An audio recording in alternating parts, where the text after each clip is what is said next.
Hey guys, I'm Chris Buck and a very warm welcome to Friday Fretworks.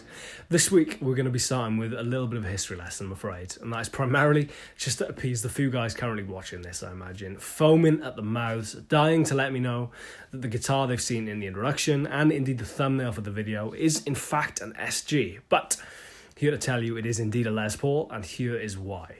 In 1958, 1959 and in 1960, the main solid body guitar the Gibson were producing was the Les Paul Standard. 57 saw the introduction of the PAF, and that really kind of led the way to the 58, 59 and 60 bursts being their mainline guitars. And it's incredible to think that in lieu of the fact that the 59 in particular is now amongst the most coveted, valuable guitars in existence, at the time they were a little bit of a flop. They tanked, they weren't the success that Gibson were hoping for, due in part, I guess, to their market share being vastly eaten into by a rival company who were producing this new, futuristic, fancy double cutaway guitar known as the Stratocaster, which left the Les Paul looking a little bit staid, a little bit classical, and just, not that cool, I guess, when you had Fender doing such futuristic designs as the Strat.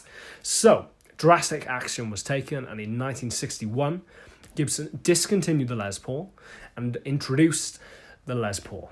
It is indeed a curiosity that from 1961 through to a certain point in 1963, what we now think of as the SG was called the Les Paul.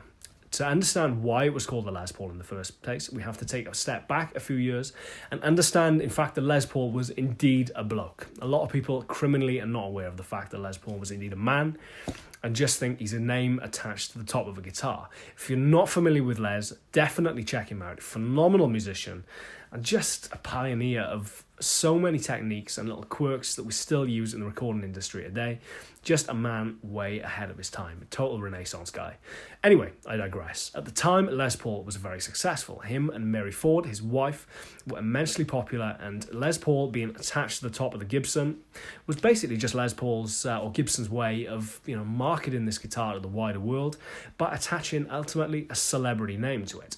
However, for whatever reason, and this is kind of unclear, and depending on where you read and who you read, it's still unclear why his name was taken off in 1963. Some people say that Les actually hated the design of the SG. More likely, it came down to a disagreement with Gibson over royalty rates and payments, which is why he demanded his name was taken off it. But either way, 1963 saw the removal of the Les Paul name from the top of the SG, and from that point forth, they were known as the SG, which was their kind of name they'd been known as around the factory. Solid guitar, that's literally all it comes down to. The Les Paul was replaced by the solid guitar.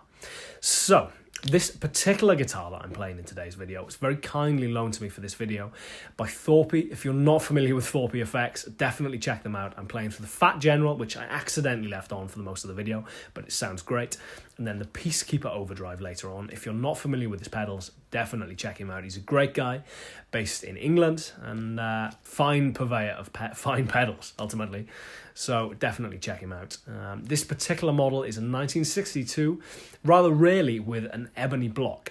Now, in 1962, Gibson actually sent out slightly under 1,500 SGs, or Les Pauls, which makes the ebony block versions even rarer because they don't know how many were actually produced. So take into that what you will, I guess, and how that would affect its value. Two PAF pickups in this guitar that sound absolutely gorgeous, really kind of capture that vibe that I've banged on about multiple times in recent weeks with those original PAFs, just sounding kind of like ballsy Telecasters, I guess, ultimately. As I said, just a great sounding guitar that sounds a little bit like you're about to hear. As ever, thank you very much for watching. Thank you for sticking with me through the history lesson, but I just thought it was something worth making people aware of, because the amount of comments you see really laying into people over calling this a Les Paul. It is in fact a Les Paul, and it's correctly labelled as such, and you will see it on the truss rod cover on the headstock. So there we go. As ever, I've been Chris Buck. This is Friday Fretworks. Thank you very much for watching. Please do subscribe if you haven't already, and I shall see you next week for another episode. Cheers, guys. Take care.